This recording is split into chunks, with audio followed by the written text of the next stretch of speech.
Assalamu alaikum jama'a, sunana Amal Umar. Ina gabatar muku da sabon shiri na mai suna Ababen Koyi. Na san mutane da yawa za su yi mamaki me muke nufi da wannan title da mai suna Ababen Koyi. Ababen Koyi yana nufin role models. Mun kirkiri wannan shirin ne saboda na daɗe ina nazari kuma ina tunani. Na daɗe ina da irin tunanin ina so in kawo wani abu wanda ya danganci musamman mata, wanda kuma idan suka gani za su yi koyi kuma za su ɗauka.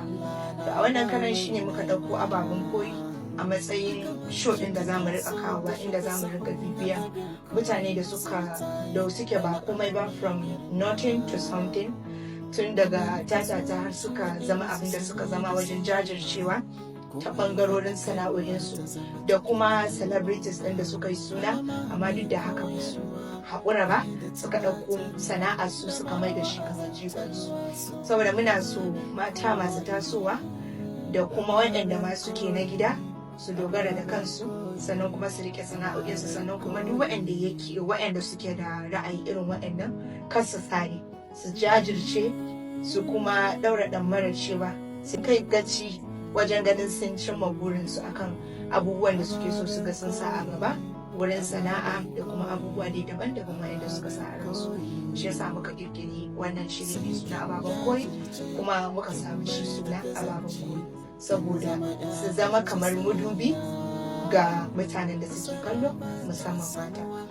Don haka masu kallon mu da sauraron mu, na san za ku ji daɗin wannan show ɗin namu da muka kawo, kuma sannan za ku yi alfahari da shi, domin za mu dinga tattaɓa rayuka kala-kala da suka sha wahala har suka yi mikin a rayuwarsu. Don haka ku subscribing din YouTube channel zama mai suna Amal Motion Pictures, don anan za mu rika kawo muku su. Sannan kuma idan kuna da tambayoyi za ku dinga rubuta mana, sannan kuma ma idan akwai mutanen da kuke so mu kawo muku, mu gayyato muku cikin wannan show din, ku rinka rubuta mana da kuma abubuwan da kuke so ku ƙara ji gaba da wannan show din.